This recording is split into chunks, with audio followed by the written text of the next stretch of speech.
About 1 in every 5 Americans is Catholic, with New York City being one of the nation's Catholic hubs. That's where we find CNN's Brynn Gingras. She is live at St. Patrick's Cathedral. Brynn, what are Catholics here in the U.S. saying about Pope Francis?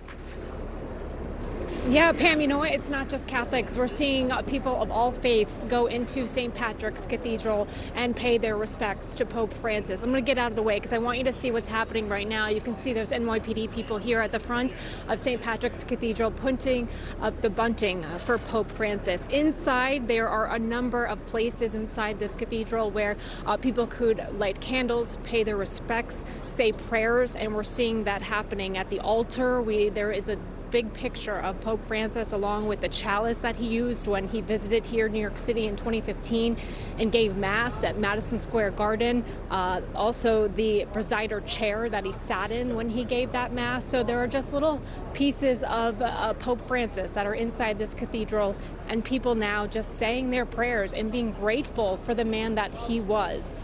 We actually heard from Cardinal Dolan earlier this morning, who talked about this being a death in our family, in the Catholic community's family, and also talking about how he couldn't have choreographed this death any better, talking about how, you know, he gave that last Easter blessing to Catholics all around the world and then rode out in the Pope Mobile amongst people, being that Pope for the people, and then passing away on Easter Monday. I want you to hear from someone we spoke outside of St. Patrick's Cathedral about the legacy she says Pope Francis leaves. When he came out and said Bona Sera and his simplicity, and really echoed St. Paul's words, I fought the good fight. I finished the race and I kept the faith. All the things you talked about, things he brought up that he really isn't traditionally talked about, he fought the good fight. That woman getting a chance to meet Pope Francis many years ago. We've been seeing people walk outside the cathedral crying. We met someone who actually bought some rosary beads that were blessed by Pope Francis, again, when he was visiting here in New York City. So a lot of emotions coming from not only just Catholics, but people of all faiths and tourists here in New York City visiting the cathedral to pay their respects, guys. All right, Brynn Gingras, thank you. And as the world mourns the death of Pope Francis, coming up after the break, a closer look back at some of his most memorable moments, including his historic address to the U.S. Congress back in 2015. We, the people of this continent, are not fearful of foreigners, because most of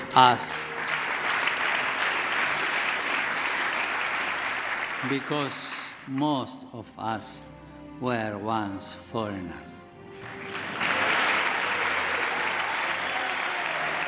His 12 years as leader of the Catholic Church were punctuated by many remarkable and dramatic moments, including this one in 2013. Se una persona è gay e cerca il Signore e ha buona volontà, ma chi sono io per giudicarla? It was seen by many as an olive branch from the Vatican to gay priests and the gay community around the world. And in 2016, he brought 3 Syrian refugee families to the Vatican from Greece, where they had fled. During his years as Pope, he often returned to the plight of refugees around the world. And there was this.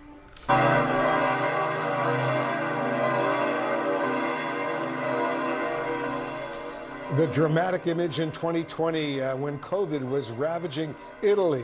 Pope Francis preached to an empty St. Peter's Square, normally filled with thousands and thousands of people. He called the pandemic a storm that carried everyone on the same boat. Joining us now from Rome is Elise Allen. She's the senior correspondent for the Catholic news outlet Crux. Elise, thanks so much for joining us. What's your reaction, first of all, when you heard the news of his death? Good morning, Wolf and Pam. It's good to be with you. I think most everybody in Rome woke up this morning hearing the news of Pope Francis's passing, shocked, but not surprised. I think that's the line for it. Yesterday, he seemed to be so triumphant almost. You could tell that he was frail and that he was ill. He'd just gotten out of the hospital a month ago, having spent 38 days there fighting double pneumonia with a couple of close calls. So his condition was obviously still, precarious given his age and his history. But he seemed to, come out full of energy, as much as he could muster at least. He gave his noontime Easter blessing. And it was the first time since his hospitalization that he had been out in the Pope Mobile amongst the crowd, waving to people, blessing children and infants, handing out candies.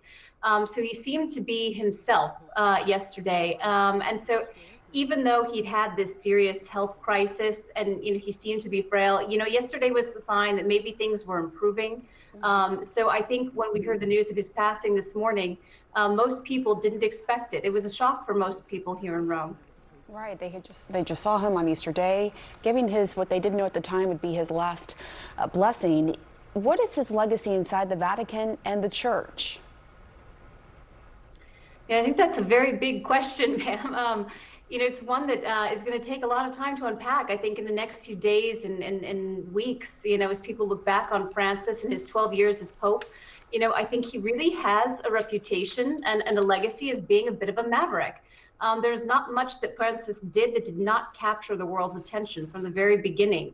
When he made the decision to return, to his hotel and try to pay the bill himself, to choosing to live not in the papal apartment in the Apostolic Palace of the Vatican, but in the guest house, which is much more accessible to people.